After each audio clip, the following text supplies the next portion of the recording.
오늘도 이렇게 5월의 첫 수요 예배 찾아오신 성도님들 주님의 이름으로 환영합니다. 잘 오셨습니다. 이 시간 우리 함께 잠시 기도하면서 하나님께 나아가면 좋겠습니다. 하나님, 이 수요 예배 자리에 우리를 부르셨고 또 우리가 하나님을 만나기 위해서 이 자리에 왔습니다. 이 예배 우리가 계속해서 하나님 앞에 지키며 드리고 있는데 마음이 상한 이들, 또 고통받고 있는 사람들, 하나님에 대한 의심 때문에 힘겨워하는 사람들이 이곳에서든 온라인으로든 어떻게든 이 예배 참여할 때 하나님의 사랑과 평화를 함께 느끼고 동행하심을 마음속 깊이 알 수 있으면 좋겠습니다. 이런 기도 제목 가지고 우리 같이 함께 예배드리는 지체들을 위해서 같이 기도하면 좋겠습니다. 기도하겠습니다. 사랑의 주님, 우리를 불러주시고 또한 우리 주님 앞에 있게 하시니 감사합니다. 하나님, 이 시간 이곳에서든 또 온라인으로든 여러 장소에서 또 하나님을 사모하며 또 세상의 고통 속에서 힘겨워하면서 하나님을 찾고 있는 많은 사람들 가운데 찾아와 주시고 하나님 그 마음을 위로하시고 하나님 동행하고 계심을, 하나님 우리와 함께 하심을 하나님 기억하고 볼 수 있게 하옵소서. 주님, 고통스러운 무릎에 힘을 주시고 새로운 생명으로 우리 가운데 가득하게 채워주옵소서. 예수님 이름으로 기도드립니다. 아멘.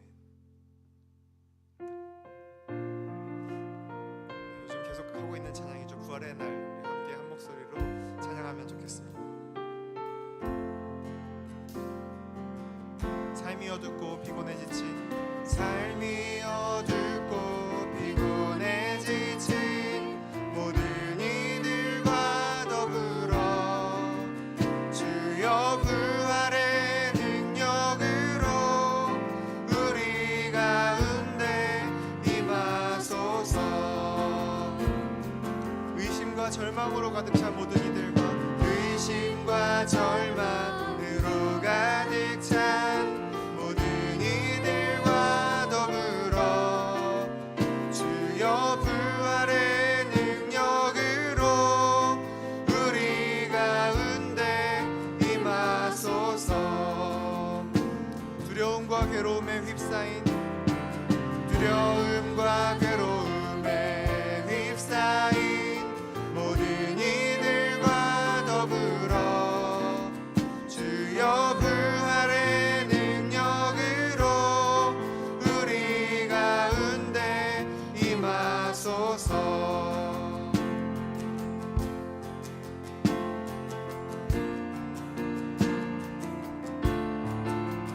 병들고 약해진 모든 이들과 더불어, 병들고 약해진 모든 이들과 더불어 주여 부활의 능력으로 우리 가운데 임하소서.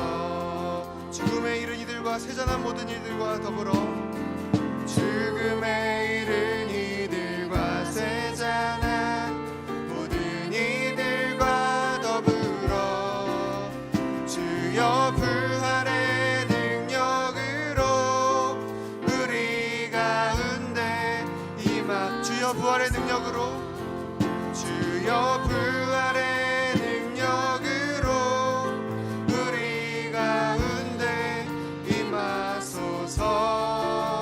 주여 부활의 능력으로 우리 가운데 임하소서.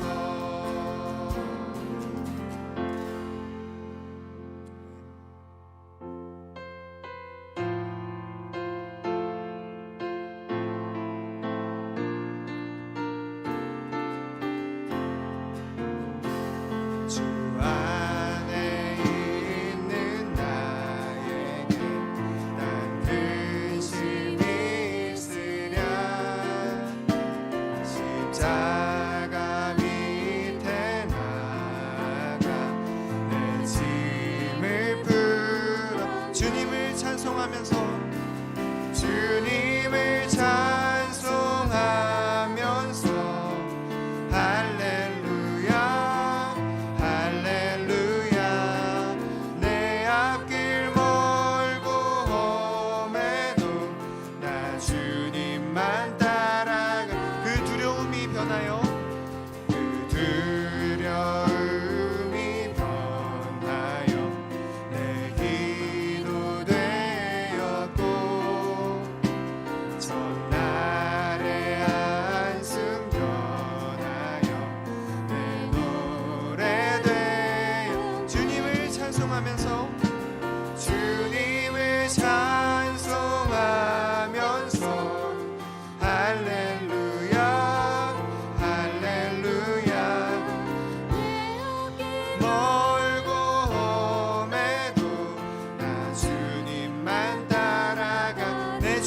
자비하셔서 주는 자비하셔서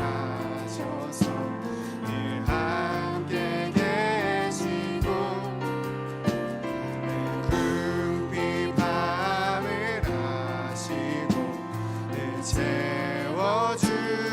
4절로 찬양하겠습니다. 내 주와 맺은 언약은 주와 맺은 언약은 영불변하시니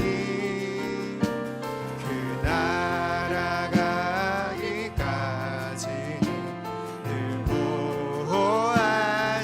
주님을 찬송하면서 주님을 찬송하면서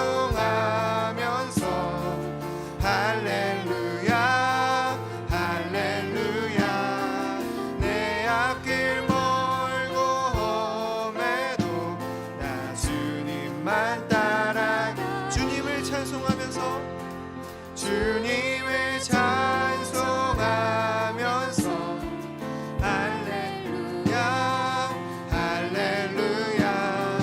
내 앞길 멀고 험해도 나 우리 목소리로만 주님을 찬송하면서 주님을 찬송하면서 할렐루야 할렐루야.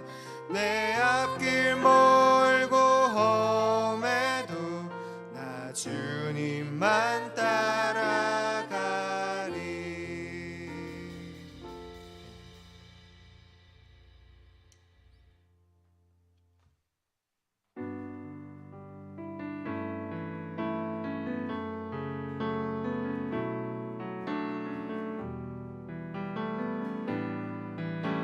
찬양하겠습니다. 내 모습 이대로 모습 이대로 사랑하시네. 연약함 그대로 사랑하시네. 나의 모든 발걸음 주가 하시나니 날 인도하소서. 내 모습 이대로 모습 이대로 사랑하시네. 연약함 그대로 사랑하시네. 나의 모든 발걸음 주가 하시나니 날 인도하소서. 주의 날개 아래 거하는 것 주의 임재 안에 거하는 것 나의 가장 큰 소망 나의 가장 큰 은혜 주와 함께 동행하느니 주의 날개 아래 거하는 것 주의 임재 안에 거하는 것 나의 가장 큰 소망 나의 가장 큰 은혜 주와 함께 동행하느니. 처음부터 다시 한번 찬양하겠습니다. 내 모습 이대로 내 모습 이대로 사랑하시네. 연약함 그대로 사랑하시네.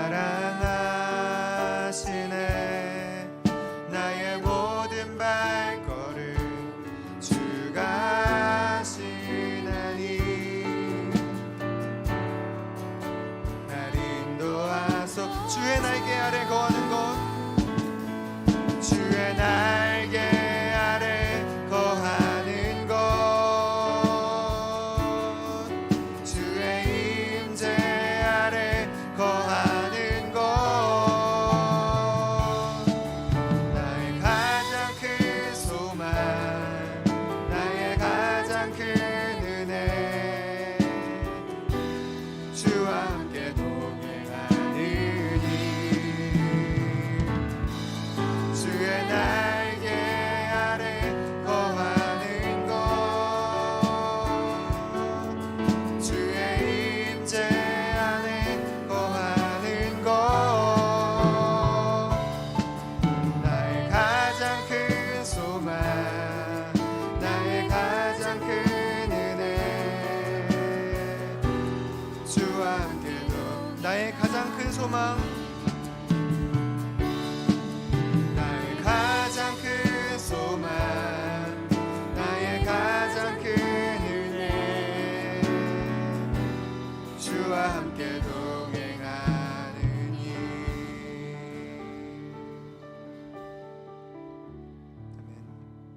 이 시간 우리 함께 기도하면서 더 깊은 예배 자리로 나가면 좋겠습니다. 주님, 우리의 모습 이대로 주님 받아주시옵소서. 의심하면 의심하는 대로, 또 고통받아 아파하면 아파하는 대로 하나님의 마음 그 깊은 곳에 우리가 하나님과 동행하고 있다는 것을 알 수 있도록 하나님, 우리 마음 가운데 이 예배 가운데 또 고통스러워 아파하고 있는 모든 사람들 가운데 하나님 함께 해주십시오. 이런 기도하면서 우리가 더 깊은 예배 자리로 나가면 좋겠습니다. 같이 기도하겠습니다. 주님, 우리 모습 이대로 깨어지고 약하고 슬프고 상처받은 이 모습 그대로 주님께 나아갑니다. 하나님, 우리와 함께하여 주옵소서. 주님 동행하여 주옵소서. 또한 우리가 주님께서 우리와 동행하고 있다는 것을 깊이 느끼고 알 수 있는 예배와 은혜의 시간이 될 수 있도록 주님 우리와 함께하여 주옵소서. 어느 곳에 있든 주님을 구하는 모든 이들에게 하나님의 아름다우심으로 주님의 가까이 하심으로 주옵소서. 우리와 항상 함께 하시는 하나님을 우리가 늘 감사드립니다. 오늘도 우리 가운데 함께하여 주시고 부족한 우리들을 하나님 말씀으로 채워주시고 하나님에 대해서 더 알아가는 시간, 또 우리의 마음을 내어드려 하나님께 간구하는 시간, 이 시간 가운데 허락하여 주시옵소서. 그렇게 우리 가운데 함께하여 주시기를 간구드리며 예수님의 이름으로 기도드립니다. 아멘. 안녕하세요. 반갑습니다. 잘 오셨습니다. 날이 갑자기 또 부쩍 더워졌는데요. 내일부터 또 비가 온다 그러네요. 일교차가 많은데 건강 잃지 않으셨으면 좋겠습니다. 오늘 함께 보실 말씀은 마태복음 13장 1절부터 9절까지의 말씀입니다. 마태복음 13장 1절부터 9절까지의 말씀을 저와 여러분들이 한 절씩 교독하여 읽습니다. 그날 예수께서 집에서 나가사 바닷가에 앉으심에 큰 무리가 그에게로 모여들거늘 예수께서 배에 올라가 앉으시고 온 무리는 해변에 서 있더니 예수께서 비유로 여러 가지를 그들에게 말씀하여 이르시되 씨를 뿌리는 자가 씨를 뿌리러 나가서 뿌릴새 더러는 길가에 떨어지매 새들이 와서 먹어버려 더러는 흙이 얕은 돌밭에 떨어짐에 흙이 깊지 아니하므로 곧 싹이 나오나 해가 돋은 후에 가서 뿌리가 없으므로 말랐고 더러는 가시떨기 위에 떨어짐에 가시가 자라서 기운을 막았고 더러는 좋은 땅에 떨어지매 어떤 것은 100배 어떤 것은 60배 어떤 것은 30배의 결실을 하였느니라. 귀 있는 자는 들으라 하시니라. 아멘. 5월에는 수요 사경회가 5번 있습니다. 5주 차더라고요. 그래서 5월달 한 달 동안 마태복음 13장에 기록된 이 천국 비유장인데요. 총 7가지의 천국 비유가 있는데 그 천국 비유를 한번 살펴보려고 합니다. 이 비유를 우리가 한번 보면서 천국이 어떤 곳인지를 함께 알아가는 시간 가져보면 좋겠습니다. 먼저 그 첫 번째 비유로 들어가기 전에 왜 예수님께서 천국에 대해 비유로 말씀하셨는지 가르치셨는지 그 이유를 생각해 봅니다. 읽지 않았지만 오늘 본문 뒤에 이어지는 10절부터 13절을 보면 왜 비유로 말씀하셨냐라고 하는 제자들의 질문에 대한 예수님의 답이 기록되어 있습니다. 뒷부분에 보면 사람들이 보아도 보지 못하고 들어도 듣지 못하고 깨닫지도 못하기 때문이라고 하는 말씀이 있습니다. 이 말씀을 생각해 보면 예수님께서 하시는 그 말씀을 사람들이 들어도 깨달을 수가 없는 겁니다. 알 수가 없는 겁니다. 하나님께서 또 예수님께서 천국에 대한 말씀을 아무리 말씀 많이 하셔도 그것을 깨달을 만한 지혜가 또 지식이 그 눈과 귀가 사람들에게 없기 때문입니다. 그래서 좀 더 쉽게 천국을 알려주시기 위해 비유의 말씀을 들려주셨다라고 우리에게 들려주십니다. 비유는 무엇인가 잘 이해되지 않는 것이나 개념을 설명하기 위해서 사용하는 겁니다. 어떤 개념이 있는데 그 개념이 좀 낯설고 잘 모를 때 잘 아는 뭔가를 차용해 와서 그 개념을 가져와서 설명해 주는 것을 비유라고 합니다. 마치 어린아이가 잘 모르는 것을 어른들에게 이렇게 물어볼 때 있는 그대로를 말하는 건 의미가 없습니다. 아이가 그것을 해석하고 이해할 수가 없기 때문입니다. 그래서 아이가 알고 있는 개념과 또는 어떤 이미지나 의미를 가져와서 그것과 유사해, 그런 것 중에 뭔가 하나야 등과 같은 설명을 해주는 겁니다. 눈이 보이지 않는 사람에게 보름달을 어떻게 설명할 수 있을까요? 한 번도 달을 본 적이 없는 사람이 어느 날 이 이야기를 듣는데 초승달, 금음달, 보름달 이런 얘기가 나오는 겁니다. 근데 본 적이 없잖아요. 그래서 궁금해하는 거죠. 보름달이 뭐야? 이렇게 말할 때 여러분 뭐라고 말씀해 주시겠습니까? 속담에 있잖아요. 속담인가요? 관용구인가요? 쟁반같이 둥근 달, 그런 표현이 있죠. 보름달이 뭔지는 모르지만 쟁반은 알 수 있습니다. 왜냐하면 쟁반을 볼 수는 없지만 만져볼 수 있거든요.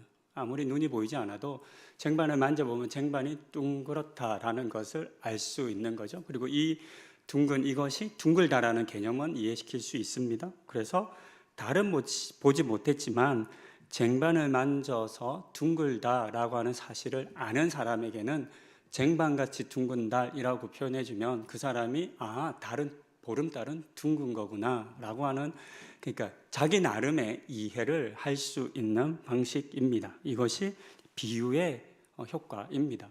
많은 설명보다 때로는 이런 비유가 훨씬 더 그 개념을 잘 알려주곤 합니다.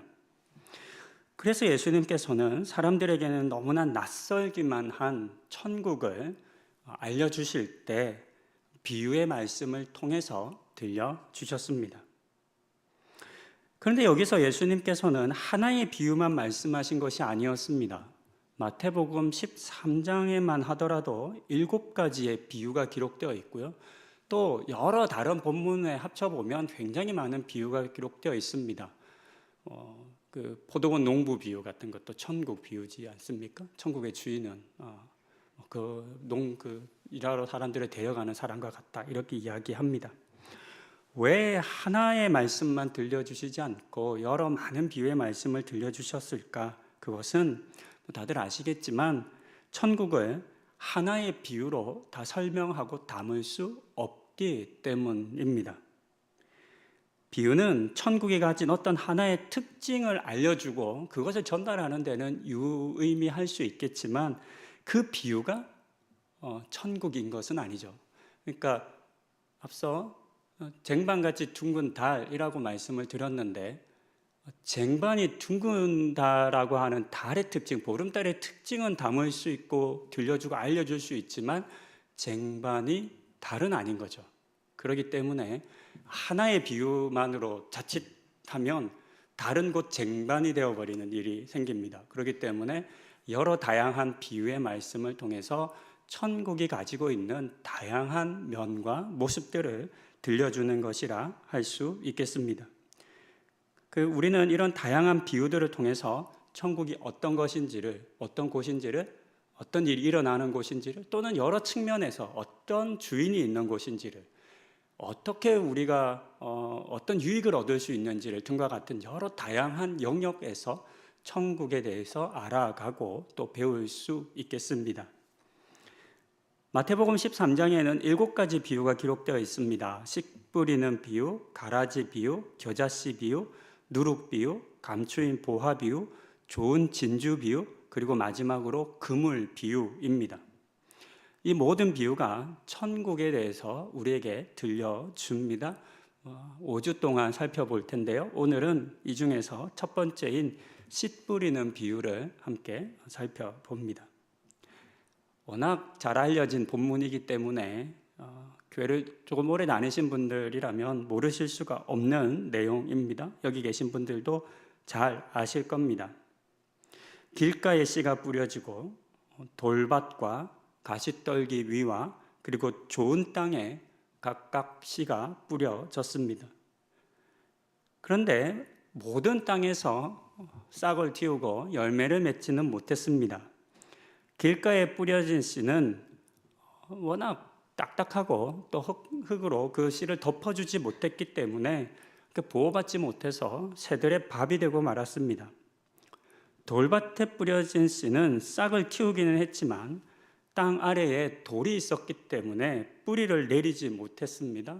그 결과 뜨거운 태양볕에 말라 죽고 말았습니다.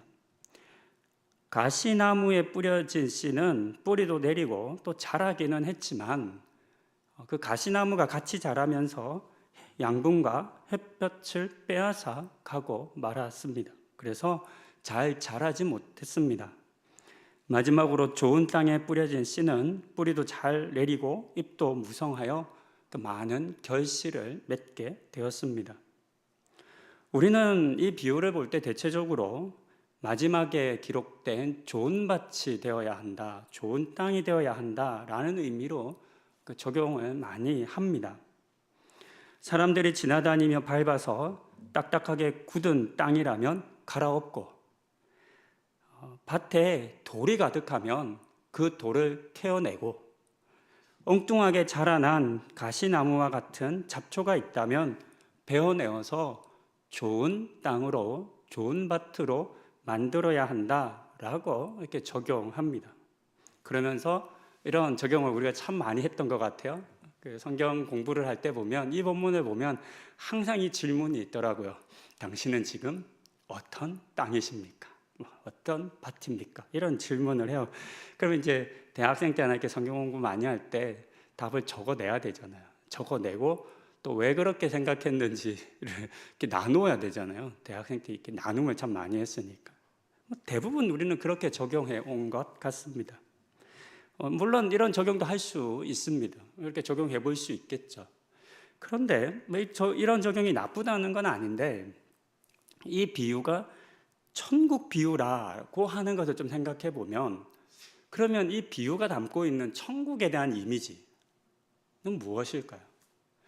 이렇게 내가 나쁜 땅이 되지 말고 좋은 땅이 되어야 한다라고 적용하기만 한다는, 물론 그렇게 적용하는 게 나쁘다는 의미는 아닙니다. 그런데 그렇게 적용할 때 그러면 이 비유 속에서 내가 스스로 좋은 땅이 되어야 한다라고 자칫 적용할 수 있을 것 같습니다. 내가 스스로 나를 좋은 땅으로 만들기 위해 노력해야 한다? 그것도 충분히 의미가 있을 수 있겠지만 자칫하면 왜곡될 수 있지 않을까 하는 생각을 합니다. 전적인 하나님의 은혜로 말미암아 구원을 이루는 것이 아니라 스스로 좋은 밭이 되기 위한 노력을 통해서 우리는 열매 맺는 삶으로 나아갈 수 있다. 그것이 좀 더 많이 발전하게 되면 자기 의로 말미암은 구원, 성취를 의미할 수 있겠다 이런 생각을 해봅니다. 그래서 이 본문을 그렇게만 해석하는 것도 의미가 있겠지만 조금 다른 관점으로도 한번 해석해 볼 필요가 있을 것 같습니다. 저는 이 본문을 보면서 농부에 대해서 집중해 보았습니다. 오늘 본문에 등장하는 농부는 어떻게 보면 굉장히 게으른 농부입니다. 아니면 무책임한 농부일 수도 있습니다. 당시에 이 씨가 어떤 씨인지는 알 수 없죠. 어떤 농사를 지었는지에 대한 구체적으로 기록되어 있지 않지만 어쨌든 씨가 넘쳐나는 건 아니었을 겁니다. 어떤 경우에 씨라고 하는 것은 농작물 그 자체가 될 수도 있고 굉장히 중요한 식량 자원일 수도 있고 함부로 그렇게 뿌려서 버리면 안 되는 것이 씨일 수도 있습니다. 물론 씨가 너무 많아서 그런 것, 그렇지 않은 것도 있을 수 있겠지만 그렇지만 씨라고 하는 것은 그렇게 가볍게 여길 것은 분명 아니었을 겁니다. 그렇게 보면 이 비유 속 농부가 씨를 뿌린 모습은 그리고 그 방식은 오늘날 우리가 생각하는 농사법으로 보면 잘 이해가 안 됩니다. 왜냐하면 아무 땅에나 씨를 뿌렸기 때문입니다. 농사를 지을 때 우리 지난 2주 전에 옥상에서 작은 텃밭을 했는데요. 우리 집사님들, 장로님들 오셔가지고 흙을 다 뒤엎어 주셨어요. 그러니까 예전에 하늘자람터 옛날 차세대 교육부에서 한 5, 6년 전에 위에서 그 나무 상자에 텃밭을 한번 했었거든요. 근데 한 번도 이제 그동안 관리를 안 했기 때문에 그 상자에 있는 모든 흙을 다 뒤엎어서 여기 계신 한 분께서 토요일 날 오셔가지고 다 준비를 해주셨어요. 그리고 주일 나와서 그 흙 안에 있는 그 잡초나 그 뿌리들, 뭐 쓰레기들 이런 것들을 다 골라내셨어요. 왜냐하면 그런 걸 놔둔 상태로서는 씨나 나무를 심을 수 없기 때문이죠. 그래서 농사를 짓는 농부들이라면 돌밭에 씨를 안 뿌려요. 길가에 씨를 뿌리지 않죠. 당연히 가시떨기 안에 씨를 뿌리지 않습니다. 어디 뿌려요? 다 경작을 해서 좋은 밭을 먼저 만든 다음에 씨를 뿌립니다. 그런데 본문 속 농부는 그렇지 않아요. 학자들이 이 본문을 연구하면서 굉장히 재밌는 내용을 이제 발견하게 됐는데요. 각각의 이 씨를 뿌리는 내용을 볼 때 덜어는 이라고 하는 표현이 있어요. 그렇죠? 4절에 덜어는, 5절에 덜어는, 그렇죠? 그리고 7절에 덜어는, 8절에 덜어는 이라고 하는 표현이 있어요. 물론 이게 다르게 해석할 수도 있겠지만 학자들은 이 단어를 가지고 어떻게 해석하냐면 똑같은 비율로 뿌려졌다고 봅니다. 그러니까 이 단어가 의미하는 양이 같은 거죠. 같은 단어를 똑같이 반복해서 4번을 썼기 때문에 각각의 밭에 뿌려진 것이 똑같다고 보는 거예요. 그러니까 우리가 보통 생각할 때는 좋은 밭에 씨가 거의 다 뿌려지고 어쩌다가 나쁜 밭에 씨가 뿌려졌을 것이다 라고 이 본문을 해석하는데 학자들은 그게 아닐 수 있어. 왜냐하면 이 단어를 의도적으로 반복한 것을 보면 똑같이 균등하게 뿌렸다라고 하는 의미를 전할 수 있다라고 보는 겁니다. 만약에 그렇게 본다면 이 농부는 게으른 농부죠. 일을 안 하는 농부죠. 이렇게 농사를 지으면 안 되는 겁니다. 아무리 우리들 중에 농사의 경험이 없다 해도 이렇게 씨를 뿌리는 사람은 없습니다. 무려 4분의 3이나 되는 씨가 어쨌든 이 비유 속 이야기로 생각해 보면 좋지 않은 땅에 뿌려졌습니다. 낭비한 거죠. 이 땅에 뿌려진 씨는 다 열매를 맺지 못했기 때문에 손해를 보았습니다. 그래서 이 본문을 해석하기 위한 많은 시도들이 있었습니다. 그리고 물론 이것이 정답일 수는 없습니다. 저도 보고 말씀드리는 건 이제 뭐 발굴이나 학자들의 이야기를 통해서 전하는 거니까 이게 뭐 정답입니다, 이것만입니다라고 말씀드리는 건 아닙니다. 당시에 모든 이스라엘의 반농사 방식이 이런 방식은 아니었지만 매우 독특한 방식으로 지어진 농사가 있었다라고 하는 것을 발견해냅니다. 그게 뭐냐면 이스라엘은 평지보다는 그 평지는 블레셋 지역에 많이 있습니다. 그 지역을 벗어나면 대부분 산과 언덕과 구릉입니다. 그러니까 평평한 평지가 별로 없습니다. 그래서 이제 이스라엘을 막상 가보면 굉장히 척박한 땅이라는 것을 알 수 있습니다. 농사를 지을 때 언덕과 구릉이 있고 산이 있으면 어떻게 농사를 지어요? 산을 평평하게 만들 수가 없잖아요. 그래서 많이 사용하는 농법이 계단식 농법, 외래어로는 테라스 경작이라고 합니다. 그러니까 산 비탈과 언덕을 아주 좁은 부분만 계단처럼 만들어서 농사를 짓는 방식입니다. 평지가 없는 곳에서 주로 동남아에 산이 많은 곳에서 많이 발달한 형태의 방식인데요. 이 계단식 농법이 이스라엘에도 있었습니다. 그리고 이 계단식 농법이 갖는 매우 중요한 유익이 있었는데요. 그건 뭐냐면 팔레스타인 지역, 이 가나안 지역이 비가 많이 오지 않는 지역이기 때문에 늘 물이 부족했다는 것 때문에 이 농법은 굉장히 중요한 의미를 가집니다. 평지에 농사를 지으면 물이 한번 되면 끝이잖아요. 흘러가면 끝이죠.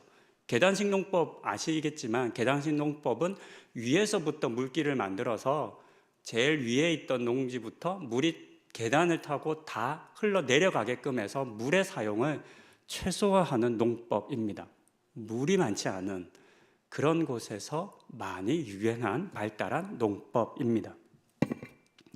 그래서 이스라엘 백성들 중에는 언덕이나 산지를 개간해서 농지를 만들고 그곳에서 농사를 지었던 사람들이 있었습니다. 그런데 여기서 또 어려운 점이 있습니다. 말이 농지지, 이 계단식 농지는 개간하는 것이 매우 어렵습니다. 우선적으로 동물을 이용하기가 어렵습니다. 우리는 소를 통해서 농사를 짓는 게 굉장히 익숙하기 때문에 또 성경 가운데 소 이야기가 많이 나오기 때문에 소가 굉장히 이스라엘에 많았을 것으로 추측하지 않습니까? 그러나 실제 이스라엘에는 소가 그렇게 많지 않았습니다. 매우 고가였고 소는 워낙 풀을 많이 먹는 동물이었기 때문에 소를 대량으로 키울 수가 없는 나라입니다. 그 목초지가 나지 않는 거죠. 그래서 소를 통한 농법은 그렇게 이스라엘은 많이 발달하지 않았다고 합니다. 설령 소가 있다 한들 이런 계단식에 이용하기는 힘듭니다. 좁은 낭떠러지 같은 계단에 소를 계속 이동할 수 없었기 때문입니다. 그러니까 이때 당시에 대부분의 개간은 사람이 했습니다. 그러니까 사람이 땅을 다 개간해야 하는 겁니다. 그만큼 어렵고 또 그만큼 시간이 많이 걸리는 일이었습니다. 더 중요한 것은 땅을 여러 번 개간하면 땅에 있던 수분이 날아간다는 것에 있습니다. 그렇지 않아도 물이 부족한데 땅을 다 개간해 놓고 다시 밭고랑을 파서 씨를 뿌리는 방식으로 하게 되면 이 땅에서는 밭농사가 잘 안 됩니다. 물이 부족해서 말라 죽는 거죠. 그래서 학자들이 발견해낸 당시의 특정한 형태의 밭농사 방법은 무엇이냐면 특히 이 계단식 농법에서 이루어진 방식이 뭐냐면 계단식 농법은 사실 길이 별로 의미가 없습니다. 다 계단이니까요. 그래서 계단식 농법의 특징은 개간하기 전에 10월 또는 11월 초에 그냥 있는 모든 땅에 씨를 뿌리는 방식입니다. 씨앗 바구니를 어깨에 둘러맨 다음에 쭉 그 밭을 다니면서 씨를 흩어 뿌립니다. 먼저 땅을 개간한 다음에 밭고랑을 만들어 씨를 뿌리는 방식이 아니라 다 씨를 뿌린 다음에 한 번만 땅을 뒤집어 엎는 겁니다. 그래야지만 땅이 가지고 있는 수분을 최소로 손실할 수 있는 방법이었기 때문이라고 합니다. 그러니까 이 농사법에 있어서 중요한 점은 씨 뿌리기 전에 땅을 다 개간해 놓고 좋은 땅에만 씨를 뿌리는 방식이 아니라는 거죠. 그렇게 이 본문을 해석해 보면 왜 덜어는이라고 하는 동일한 분량의 씨가 모든 땅에 뿌려졌는지를 이해할 수 있는 겁니다. 이 본문을 비유를 해석하는데 이 농사법을 이해하는 것은 매우 중요합니다. 왜냐하면 씨를 뿌린 것이 농사의 끝이 아니기 때문입니다. 여기서 중요한 것은 그렇다면 이제부터 농부가 어떤 땅을 개간하겠냐는 겁니다. 어떤 땅을 뒤집어 엎느냐는 겁니다. 계단에 뿌려진 많은 씨가 뿌려졌는데요. 씨가 뿌려진 땅이라면 당연히 가서 그 땅을 뒤집어 엎을 겁니다. 그래야지 겉에 있는 땅이 땅 안에 들어가게끔 씨가 할 겁니다. 그런데 씨를 안 뿌린 땅에 가서 힘들게 그 땅을 기경할 이유는 없습니다. 그러니까 이 본문을 이해하는 하나의 방식은 이 농사법에 익숙한 당시의 화자들, 예수님 당시에 국민의 95% 정도가 농사를 지었다라고 합니다. 학자들마다 비율은 좀 다를 수 있는데 대부분 소작농들이었습니다. 대지주이기보다는. 그렇기 때문에 직접 본인이 씨를 뿌리지 않고 농사를 짓지 않는 사람이라 하더라도 대부분의 사람들은 이 농사가 어떻게 이루어지는지를 잘 알았습니다. 그리고 이제부터 일어날 일이 무엇인지를 알았던 겁니다. 씨를 뿌린 다음에 돌을 골라내고 딱딱한 땅을 뒤집어 엎고 가시덤불과 같은 것들을 걷어내는 겁니다. 그런 과정을 통해서 씨가 땅 안으로 들어가는 겁니다. 예수님께서 이와 같은 방식을 염두하고 본문의 비유를 말씀하셨다고 본다면, 만약 이것이 이제 이 본문을 해석하는데 밝혀낸 학자들의 견해입니다. 그러니까 이게 뭐 정답이라고 말씀드리는 건 아닙니다. 근데 저는 굉장히 의미 있다는 생각을 했습니다. 왜냐하면 귀한 씨가 뿌려진 땅을 그냥 놔두는 농부는 세상에 없기 때문입니다. 씨를 함부로 뿌리는 농부도 저는 못 본 것 같습니다. 죽을 줄 뻔히 알면서 나지 않을 땅에 많은 양의 똑같은 분량의 씨를 뿌리는 농부는 세상에 없습니다. 그렇게 하지 않습니다. 안 날 게 뻔하고 죽을 게 뻔한데 누가 그곳에 씨를 뿌리겠습니까? 본문 속 농부는 그 씨가 뿌려진 땅을 반드시 찾아가서 뒤집어 엎습니다. 그래서 그곳에 그 땅을 좋은 땅으로 만든 다음에 그곳에 좋은 열매가 맺히게 할 것입니다. 저는 이 부분에서 이 씨 뿌리는 비유 속에 담긴 천국의 의미 하나를 생각해 보았습니다. 그러니까 천국은 어떤 곳이냐면, 천국은 우리한테 의미가 있는 것이니까요. 그 사람이 어떤 사람인지 가리지 않는 거죠. 악한 사람, 마음이 강박한 사람, 마음에 돌을 안고 있는 사람, 막 가시를 가득가득 키워가지고 이 사람 저 사람 찌르는 사람, 또 좋은 사람도 있겠죠. 그러나 천국은 어떤 곳이냐면 그렇게 사람을 나누고 가리지 않고 그 모든 사람에게 말씀의 씨를 뿌리는 것이라는 생각입니다. 그리고 그 씨가 뿌려진 땅이라면 그 사람을 결코 내버려 두지 않을 거라고, 예수님 가셔서 그들 가운데 그 뿌려진 씨가 깊이 뿌리를 내리고 자라게 하기 위해서 그 땅, 그 사람을 기경할 것이다 라고 들려주시는 말씀 같습니다. 그런 점에서 우리는 예수님의 행적을, 예수님의 이 땅에서의 행위를 우리가 생각해 볼 수 있겠습니다. 예수님께서는 가시는 곳곳마다 말씀을 전하셨습니다. 가르치셨습니다. 그 예수님의 말씀을 잘 듣는 사람들도 있었죠.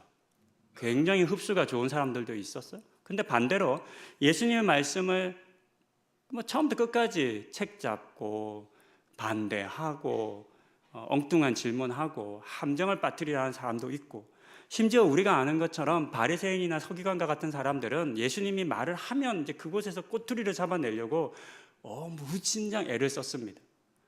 더 놀라운 건 예수님께서 그 사람들이 자신을 꼬투리 잡으려 한다는 아심에도 불구하고 그들을 피하지 않으세요. 바리새인과 서기관과 유대인 종교 지도자들을 끊임없이 만나고 그들 가운데 끊임없이 화두를 던지시죠. 안식일을 일부러 지키지 않는 등, 일부러 다른 날 치유하실 수도 있는데 마치 일부러 안식일날 병자를 치유해 주신 것처럼 말입니다. 왜 그러셨을까요? 저는 그것이 예수님의 땅을 기경하는 방식이라고 생각했습니다. 그러지 않으면 그 땅에서는 말씀이 안 자라기 때문인 거죠. 바리새인과 유대인들 딱딱히 굳은 땅이었습니다. 어떤 이들은 엄청나게 큰 돌덩이를 가지고 있었죠. 또 어떤 사람은 가시로 수없이 많이 사람들을 찌르고 사람들을 죽이고 핍박하고 있었습니다. 그런데 그렇다 하더라도 예수님께서는 그들에게도 씨를 뿌리시고 그들과 끊임없이 갈등하시며 그들의 땅을 뒤엎으시는 겁니다. 이 과정을 통해서 니고데모 같은 사람도, 백부장과 같은 사람도, 절대로 예수님을 믿지 않을 것 같은 사람들도 뒤집어지는 일이 벌어집니다. 그 과정을 통해서 깨닫게 되는 거죠. 처음에는 그 말씀을 이렇게 거부했는데 예수님과의 만남과 대화와 다툼과 갈등 속에서, 그 갈등이라는 게 뒤집어지는 일이니까요. 그 속에서 말씀이 그 사람의 삶 속에 뿌리를 내리는 거죠. 그리고 그렇게 뿌리를 내리게 되니까 자라게 된 것을 볼 수 있습니다. 말씀을 정리해 봅니다. 우리는 사실 천국에 대해서 잘 모릅니다.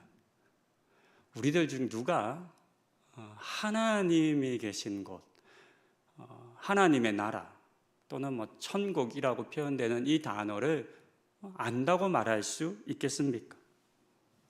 하지만 사람들이 생각하는 천국의 이미지는 있습니다. 영화나 드라마 같은 곳에 등장한 사람들은 좋은 환경과 풍부한 소유, 아름다운 자연과 환경 등이 있을 때 그곳을 천국이라고 표현합니다. 사람들에게 있어서 천국은 다른 것보다 사람 자신에게 좋은 것을 의미하는 개념으로 많이 쓰여지는 것 같습니다. 하지만 진정한 천국은 좋은 분위기나 뭔가 많은 것, 풍족한 것만을 의미하는 것은 아닐 것이라 생각해 봅니다. 우리는 이 비유를 통해서 진정한 천국은 모든 사람들을 구원하기 위한 노력이 끊임없이 이루어지는 곳이라는 사실을 한번 생각해 보아야 하겠습니다. 구원의 사건이 멈추지 않고 포기되어지지 않고 계속 이루어진다는 것이죠. 사람은 원래 죄로 말미암아 죽을 수밖에 없는 존재입니다. 이 사람들이 구원을 얻고 생명을 누릴 수 있는 유일한 길은 우리가 알듯 예수님을 만나는 것이고 또 하나님의 말씀을 듣고 그 말씀대로 사는 것입니다. 이 일을 위해서 지금도 예수님께서는 말씀의 씨앗을 세상의 모든 사람들 위에 뿌리십니다. 좋아 보이는 땅만이 아니라 좋지 않아 보이는 땅에도 말입니다. 그리고 그렇게 뿌려진 씨를 위해 찾아가시고 때로는 갈등하시며 그 말씀이 뿌려진 땅을 기겨하십니다. 그렇게 땅이 뒤집어지듯이 삶이 뒤집어질 때 말씀이 깊이 뿌리를 내리고 자라는 것입니다. 이와 같은 일들이 우리에게 일어나기를 저는 소망해 봅니다. 하나님을 만나고 신앙을 갖게 되고 믿음의 삶을 살아갈 때 여러분들도 많이 경험하시겠지만 마냥 좋기만 한 것은 아닙니다. 사실 어떻게 보면 신앙생활을 하면 더 힘들고 어려울 때가 많습니다. 그럴 때 왜 이렇게 신앙생활하는 게 힘들까? 왜 하나님 나한테 평안을 주시겠다고 했고 자유를 주시겠다 했는데 왜 신앙생활이 이렇게 힘들기만 할까? 라는 생각이 들 때 혹 어쩌면 그 과정이 우리 주님께서 우리 하나님께서 우리라고 하는 밭을 뒤집어 기경하시는 중은 아닐까 하는 생각을 우리가 해보아야 하겠습니다. 내가 너무 굳어 있어서 내 안에 돌이 너무 커서 내 안에 가시가 있어서 그렇게 하면 말씀이 자라날 수 없으니까 나의 믿음과 하나님을 향한 그 소망이 자라지 못하니까 우리를 엎으시는 거죠. 그러니까 힘들고 아프고 안 하고 싶은 거죠. 그러나 그렇게 해야 우리가 다시 살아날 수 있습니다. 주님이 우리 가운데 끊임없이 말씀을 뿌려주시는 것, 그것이 우리에게 얼마나 큰 은혜인지 모릅니다. 이런 생각을 마지막으로 해보고 말씀을 마칩니다. 우리가 앞서 시작할 때 이렇게 말씀드렸죠. 우리는 이 본문을 가지고 지금 내가 어떤 밭인가 라고 하는 생각을 많이 우리가 그동안 해본다라고 말씀을 드렸잖아요. 만약에 내가 지금 딱딱히 굳은 길가라고 생각을 해보십시다. 근데 길가에 만약에 우리 방식의 농법으로 농사를 짓는다면 우리한테는 씨가 안 뿌려질 겁니다. 그렇죠? 또 더 중요한 건 길가를 경작하는 사람은 없습니다. 왜냐하면 밟기 위해서 있는 길은 계속 내버려 둬야죠. 그 땅을 경작하면 밟을 데가 없잖아요. 그러니까 만약에 내 마음이 길가 같은데 딱딱히 굳어 있는데 아니면 내 마음이 내 밭이 돌이 너무 많을 수 있죠. 돌밭인 겁니다. 근데 농부가 하다가 너무 힘들어. 이 돌밭은 내가 못하겠다. 내버려 두는 거죠. 내버려 두면 거기는 씨 안 뿌리겠다는 의미이지 않습니까? 그렇게 그냥 내버려 두면 그냥 내 삶 위에는 나에게는 말씀의 씨가 안 뿌려질 겁니다. 그럼 어떻게 우리 안에 말씀이 들어와 자라고 열매를 맺을 수 있겠습니까? 오늘 본문에서 이 비유 속에서 길가 위에도 씨를 뿌리고 돌밭에도 씨를 뿌리고 가시나무에도 씨를 뿌리는 이 천국의 주인의 모습, 이 농부의 모습이 저는 때때로 길가와 돌밭과 가시떨기 같은 삶을 살아가는 우리에게 얼마나 큰 위로의 말씀이 되는지를 생각해 봅니다. 그런 우리라 할지라도 우리 하나님께서는 우리를 사랑하셔서 그 씨 뿌리는 것을 멈추지 않으실 뿐만 아니라 씨가 뿌려진 우리 삶에 찾아오셔서 우리를 좋은 밭으로 만들어 열매 맺게 하기 위해 반드시 우리를 기경하실 것이라는 그 소망이 우리에게 있기 때문입니다. 하나님 결코 우리를 버리지 않으시는 분입니다. 하나님 결코 이 땅에 있는 모든 영혼들을 버리지 않으시는 분입니다. 이것이 제가 씨 뿌리는 첫 번째 비유에서 저 나름으로 생각해 본 천국의 의미입니다. 누구도 포기하지 않으시는 하나님, 모든 사람에게 골고루 말씀을 나누시고 기회를 주시고 또 그를 기경하시는 그 하나님을 우리가 믿고 신뢰하십시다. 그리고 비록 우리가 연약해지고 낙심하고 절망하고 믿음이 약해진다 할지라도 하나님 나를 결단코 포기하지 않으실 거라고, 나를 내버려 두지 않으실 거라고, 나에게도 말씀을 주시고 또 나를 기경하실 것을 믿고 그 믿음으로 천국 소망 계속 품고 살아가시는 우리 성도님들 다 되시기를 권면드립니다. 우리 함께 기도하면 좋겠습니다. 여러 종류의 밭이 있다는 것을 우리는 보았습니다. 그리고 우리는 설교 때도 말씀드린 것처럼 나는 지금 어떤 밭인가 라고 하는 질문을 참 많이 받아왔다 말씀드렸습니다. 오늘도 한번 스스로에게 한번 질문해 보면 좋겠습니다. 여러분들은 지금 좋은 밭이십니까? 아니면 아니십니까? 딱딱히 여러분의 마음이 굳으셨습니까? 아니면 세상 염려가 너무 많으십니까? 욕심이 너무 많으십니까? 혹 삶이 너무 힘들어서 거칠게 가시를 만들어내서 삐죽삐죽 튀어나와 있지는 않습니까? 이 시간 기도하실 때 어떤 밭이라 하더라도 우리 주님께서 그 밭에 씨를 뿌리시고 기경하실 것이다 라고 하는 말씀을 우리가 들었습니다. 이 말씀에 의지하여서 주님, 지금 제가 비록 이런 밭이지만 오셔서 저에게 말씀을 뿌려주시고 또 저를 기경하여 주십시오. 우리 간구하며 기도하시겠습니다. 하나님, 오늘 이 천국교회의 말씀을 우리 가운데 들려주셔서 감사합니다. 좋은 밭에만 씨가 뿌려진다면, 혹 내가 나쁜 밭이라면 나에게는 아무런 희망도 소망도 없었을 겁니다. 좋은 밭에만 농부가 수고를 다한다면 그 좋은 밭은 좋을 수 있겠지만 그렇지 못한 밭들은 소망이 없고 희망이 없을 겁니다. 하나님, 우리는 이 말씀을 볼 때 나의 밭이 그리 좋지 못한 경우가 많다는 것을 알고 절망하게 됩니다. 나라고 하는 딱딱히 굳은 밭, 세상의 염려와 욕심이 너무 많아서 마치 돌덩이를 안고 있는 것처럼 살아가는 나의 삶, 왜 이렇게 모나고 공격적이고 화가 많은지 그렇게 수많은 가시를 키우며 남들을 찌르고 있는지 봅니다. 하나님, 그런 우리에게도 희망을 말씀하여 주셔서 감사합니다. 그런 나에게도 하나님의 말씀이 뿌려질 것이라고, 그런 나에게도 하나님의 손길이 임하여 나를 뒤집어 엎을 거라고 들려주시니 감사합니다. 나의 힘으로는 나를 뒤집을 수가 없습니다. 나의 힘으로는 나를 경작할 수가 없습니다.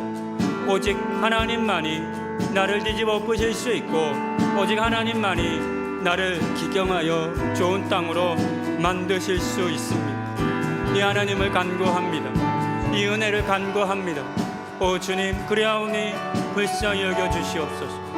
오 그리하오니 주님, 나를 긍휼히 여겨 주시옵소서. 주님 주시는 은혜, 주님 주시는 그 말씀, 또한 주님이 나를 뒤집어 엎으시는 것을 힘들지만 고통스럽겠지만 회피하지 않게 하여 주시고, 주님 나를 기경하여 주시는 것을 감사함으로 여길 줄 아는 그런 우리 성도들 다 되게 하여 주시옵소서.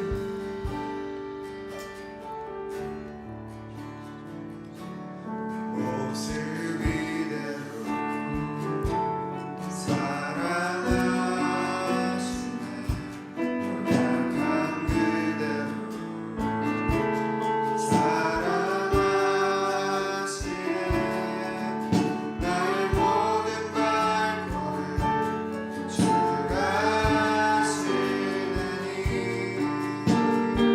날 인도하소서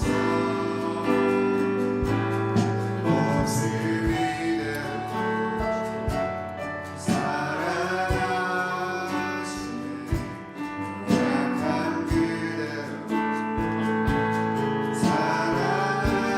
나의 모든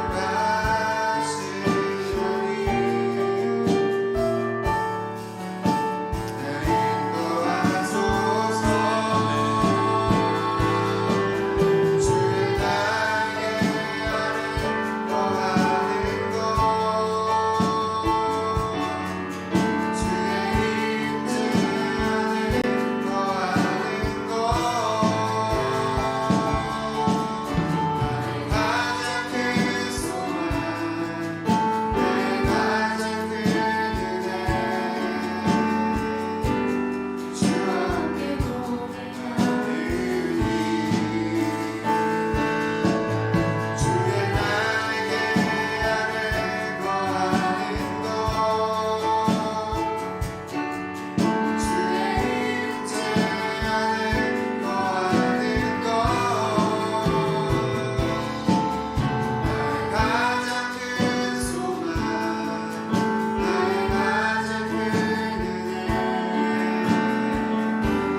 주가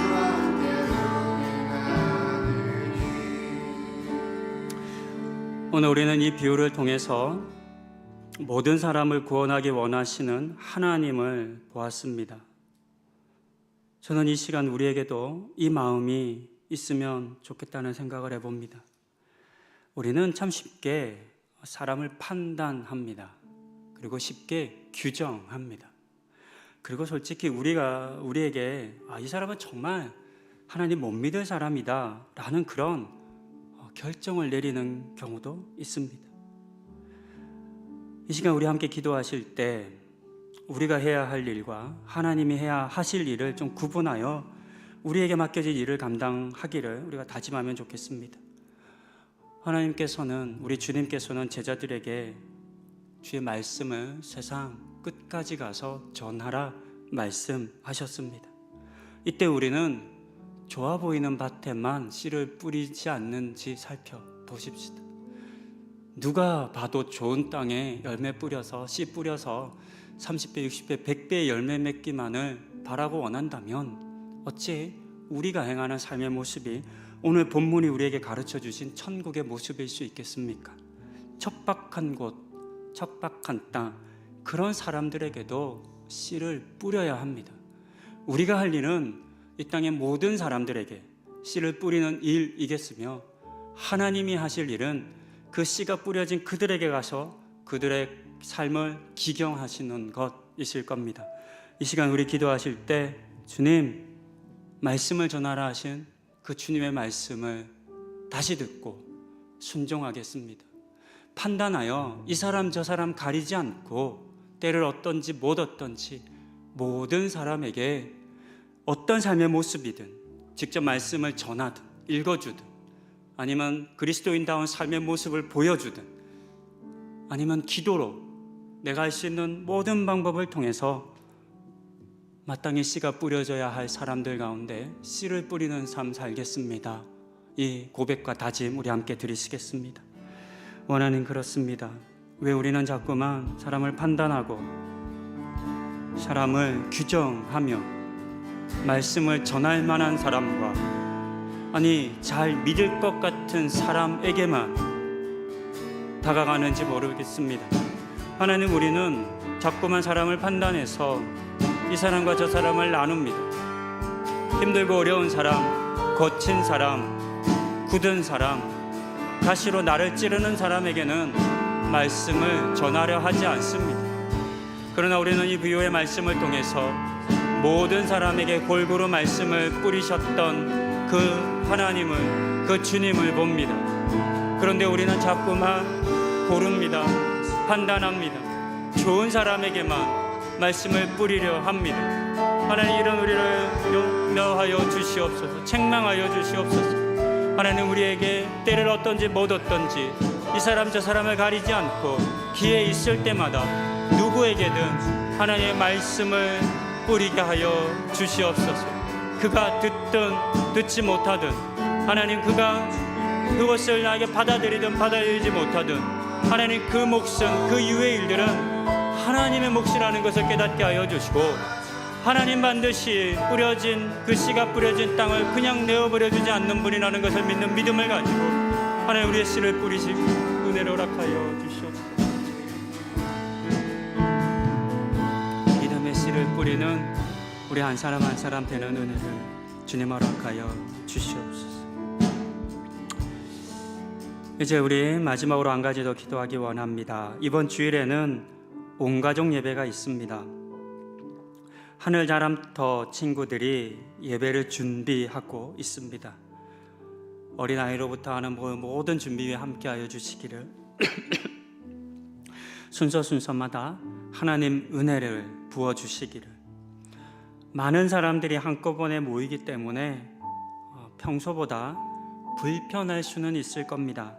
하지만 이 불편함보다 모든 성도님들께서 기쁨을 누리실 수 있기를, 각종 음식과 순서로 돕는 모든 분들 가운데 기쁨과 은혜 주시기를, 무엇보다 하나님이 기뻐하시는 예배될 수 있기를 위해서 우리 이 시간 함께 중보하며 기도하시겠습니다.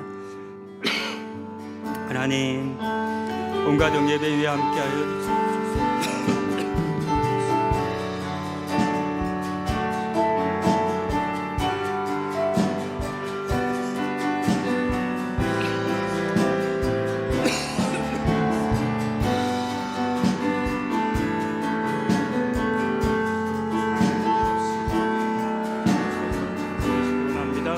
예배에 함께하여 주시고, 우리 온 교우들이 함께 마음을 모아서 하나님을 예배하고 찬양케 하여 주시옵소서. 우리의 모임과 우리의 만남이 우리의 자랑에 머물지 않게 하여 주시고, 우리에게 허락하신 하나님의 귀한 자녀들로 말미암아 하나님께 감사하는 예배 되게 하여 주시옵소서. 우리에게 기뻐하라 말씀하신 그 주님을 우리가 순종하여 하나님, 우리가 기쁨의 예배 드리기를 원합니다. 하나님 허락하신 귀한 자녀들, 우리의 자손들, 우리의 후손들 가운데 하나님, 우리 가운데 맡기셨으니 우리가 기뻐합니다. 또 우리가 잘 돌보겠습니다. 하나님, 그들 가운데 하나님 은혜를 하나님 붓겠습니다. 그렇게 말하고 다짐하고 기도하는 그런 우리들 되게 하여 주시옵소서. 그 넘치는 은혜를 우리 교회와 우리의 모든 예배 가운데, 특히 우리 하늘 자람들 자녀들 가운데 하나님 말씀하여 주시기를 간구드립니다. 그 은혜가 우리 안에 있기를 원합니다. 예배를 준비하는 모든 이들 그 순서마다 하나님 기름 부어주시고 기쁨의 감사의 준비와 예배가 될 수 있도록 하나님 함께하여 주시옵소서. 그 은혜 주시기를 원합니다.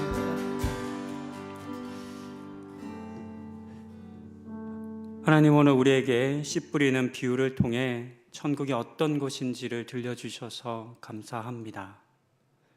씨가 낭비되는 것처럼 보였는데 그렇지 않다는 것을 보았습니다. 그 말씀의 씨가 뿌려지면 모든 것을 찾아가 그 땅을 기경하실 그 하나님을 우리가 생각해 봅니다. 그 은혜로 우리도 구원 얻었음을 또한 고백합니다. 하나님, 이 땅에 여전히 수많은 사람들이 하나님을 알지 못합니다.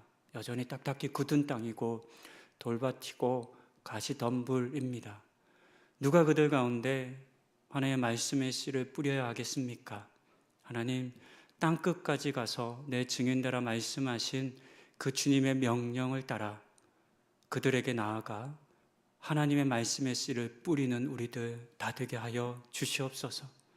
그 땅을 기경하는 것은 하나님이시라는 사실을 기억하고 하나님 사람을 판단하거나 고르는 그런 어리석은 일들 우리가 범하지 않게 하여 주시옵소서. 그렇게 이 땅의 모든 영혼들을 구원하실 그 주님의 은혜가 우리를 통하여서도 이루어지는 은혜를 허락하여 주시옵소서. 이제는 우리 주 예수 그리스도의 은혜와 아버지 하나님의 크신 사랑과 성령님의 동행하심이 씨 뿌리는 농부가 땅을 가리지 않고 씨를 뿌렸던 것처럼 모든 주의 자녀들에게 말씀의 씨를 뿌려주시고 그 말씀 때문에라도 우리의 삶을, 모든 영혼들의 삶을 기경하여 주시기를 간절히 바라고 원하는 이 시간 머리 숙인 모든 성도들 위해, 또 이 귀한 사역에 동참하기를 바라는 이들 위해 이제로부터 영원토록 함께 하시기를 간절히 축원하옵나이다. 아멘.